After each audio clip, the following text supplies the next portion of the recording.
আজকের ভিডিওটা অনেকদিন আগে করার একটা ভিডিও। প্রায় ২ মাস আগে এই ভিডিওটা শুট করেছিলাম। তারপরে আর এডিট করা হয় নাই। দেন ভিডিওটা পাবলিশ করাও হয় নাই। এটা ছিল ভাবির বাসায় একটা দাওয়াতের ভিডিও। ওইদিন হচ্ছে ফ্রাইড রাইস রান্না করেছিল ভাবি। আমি হচ্ছে ভিডিও তৈরি করতেছিলাম। তো ভাবির সাথে একটু হেল্পও করলাম টুকটাক। আসলে ভাবিকে হেল্প করার দরকার হয় না। ভাবি একাই ১০০ সব রান্নাবান্না নিজেই করে। তো সবকিছু কেটে-কুটে রেডি করে রেখেছিল। এখানে ক্যাপসিকাম, গাজর, তারপরে হচ্ছে বরবটি, ডিম, ইভেন হচ্ছে মাংস ছোট, ছোট পিস করে এগুলাকেও মেখে রাখছিল। জাস্ট আমি যাবো, রান্না করব, গরম, গরম খাবো। এরকম একটা অবস্থা। তো ভাবি সবকিছু এখানে সিদ্ধ করে নিচ্ছে। মানে গাজরটা আর পেঁপেটাকে হালকা একটু সিদ্ধ করে নিচ্ছে যাতে মানে রান্না করার সময় বেশিটা সময় না লাগে। আবার সবজিগুলা কিন্তু সিদ্ধ করে নিয়ে রান্না করলে কালারটা কিন্তু একদম পারফেক্ট থাকে, কালার নষ্ট হয় না।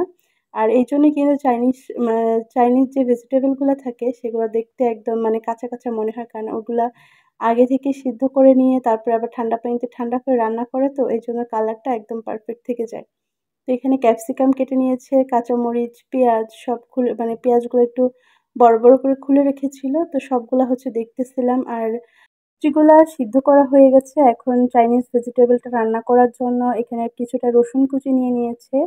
তো রসুন কুচিটা তেলের মধ্যে হালকা ভেজে নিব। তারপরে এর মধ্যে যে মাংসের পিসগুলা করে নিয়েছিলাম আর ওটা একটু গোলমরিচ আর ডিমের কুসুম আর সয়া সস দিয়ে ডিমের কুসুম না, সাদা অংশ দিয়ে মেখে রাখছিলাম। আর এটা অনেকদিন আগের ভিডিও তো কোনটার পরে কোনটা দিছি এখন মাথায় আসতেছে না। তাই ভিডিও দেওয়ার সময় ভয়েস দেওয়ার সময় একটু উল্টাপাল্টা হয়ে যাচ্ছে। আমি তো ১ম এ ভাবছিলাম এখন হচ্ছে আমি ফ্রাইড রাইস রান্না করতেছি। পরে দেখলাম যে না, ফ্রাইড রাইস না। এই পর্যায়ে হচ্ছে ভেজিটেবলটা রান্না করা হচ্ছে। তারপরে আবার একটুখানি সামনের দিকে টেনে নিয়ে দেখলাম আসলে কি এখানে ভেজিটেবল রান্না করা হচ্ছে। অনেক সময় এরকম কিন্তু হয়। ভিডিওগুলো অনেকদিন আগে করা হলে তো পরে ভয়েস দিতে যেয়ে একটু ঝামেলা হয়ে যায়। আর এখানে আমি আবার একটু কর্নফ্লাওয়ার গুলায় নিলাম যাতে সবজিটা একদম একটা থিকনেসটা একদম পারফেক্ট আসে। তো সেজন্য কর্নফ্লাওয়ার দিলে কিন্তু সবজিটা একটা ভালো রকমের, দেখতেও যেরকম সুন্দর লাগে খেতেও ভালোই লাগে। আমার কাছে ভীষণ মজা হয়। তো এই পর্যায়ে হচ্ছে ক্যাপসিকাম গুলো দিয়ে দিলাম। যেহেতু ক্যাপসিকাম গুলো আগে থেকে সিদ্ধ করা না, এজন্য মাংসটার সাথেই দিয়ে ভেজে নিব। তারপরে হচ্ছে আমি এখানে যে সিদ্ধ করা সবজিগুলো ছিল ওইগুলা দিয়ে কিছুক্ষণ রান্না করব। আর লাস্টের দিকে হচ্ছে একটুখানি কর্নফ্লাওয়ার দিয়ে ঝোলের পরিমাণটা ঠিক করে নিব। এখন যেহেতু শীতকাল চলতেছে, এখন কিন্তু বাজারে চাইনিজ ভেজিটেবলটা রান্না করার জন্য যেসব সবজি লাগে ওগুলা কিন্তু এভেলেবেল পাওয়া যায়। তো ধরেন ক্যাপসিকামও এখন ২-৩ কালারের বাজারে সচরাচরই দেখা যাবে। লাল, হলুদ সব কালারই দেখা যায়। তো আপনারা চাইলে কিন্তু এখন এই চাইনিজ ভেজিটেবলটা রান্না করতে পারেন। আমার কাছে মনে হয় শীতকালেই চাইনিজ ভেজিটেবলগুলো রান্না করা একটা পারফেক্ট সময়।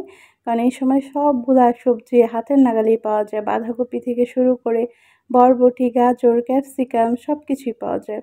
তো এই পর্যায়ে হচ্ছে দিয়ে দিলাম সেই কর্নফ্লাওয়ার গুলে রাখাটা। এটা দেওয়ার পরে কিছুক্ষণ নেড়ে-চেড়ে তারপরে হচ্ছে চুলা থেকে নামিয়ে নিব। এই যে দেখুন সুন্দর একটা ঘনত্ব চলে আসছে ঝোলের মধ্যে।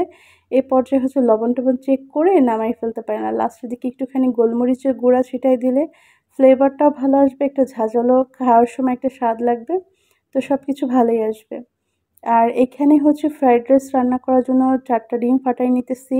আর আগে থেকেই ভাতগুলা সিদ্ধ করে ঠান্ডা করে রাখা হইছে। আর আজকে ভাতটা একটু নরম হয়ে গেছে। ভাবি আ হচ্ছে সিদ্ধ করার সময় বুঝতে পারেনি। চালটা যে একদম নতুন চাল ছিল, ভাবছি পুরানো চাল।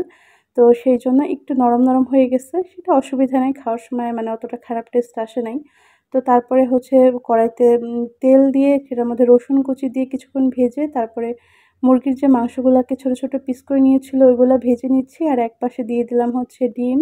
তো এখানে ডিমটা দিয়ে একটু কিছুক্ষণ অপেক্ষা করে তারপর নাড়াচাড়া করব। এই পর্যায়ে যদি একদম বেশি নাড়াচাড়া হয়ে যায় তো ডিমটা না একদম ঝুরি, ঝুরি হয়ে যায়। ওটা একদম ভালো লাগে না। আর মাংসের সাথে, সাথে ডিমটা দিয়ে ভাজার কারণে মাংসটা কিন্তু একদম হার্ড হয় না। একটা জুসি টাইপের বা সফটনেস থেকে যায়। তো এখন হচ্ছে দিয়ে দিলাম বরবটি, গাজর, কাঁচামরিচ। এখন এর সাথে মাংসের সাথে সবগুলাকে ভালো করে ভেজে নিয়ে তারপরে ভাতটা এড করব। আর এই তো ভাতটা এড করে এখন আলতোভাবে নেড়েচেড়ে দিতে হবে যাতে ভাতগুলো একদম ভর্তা, ভর্তা না হয়ে যায়। সবসময় ফ্রাইড রাইসের ভাতটা আলতো করে নেড়েচেড়ে দিতে হয়। আর এখানে লাস্টের দিকে একটু সয়া সস দিব আর অল্প একটু পরিমাণে চিনি দিব। চিনি দিলে কিন্তু খাবারের স্বাদটা অনেকটা ভালো আসবে। আর এই তো খাবার-টাবার সব রেডি করা হয়ে গেছে। এই যে সবার জন্য বেড়ে নিয়েছে। খুবই মজা ছিল, কালারফুল দেখতে। চাইনিজ ভেজিটেবলগুলা মানে ভেজিটেবল বলেন, ফ্রাইড রাইস বলেন, এটা দেখতেই কিন্তু সুন্দর একটা কালারফুল ভাব আসে। আর তার সাথে ছিল মানে কাবাব ছিল। কাবাবগুলা ভেজে নিয়েছে এই ভেজিটেবলের সাথে খাওয়ার জন্য।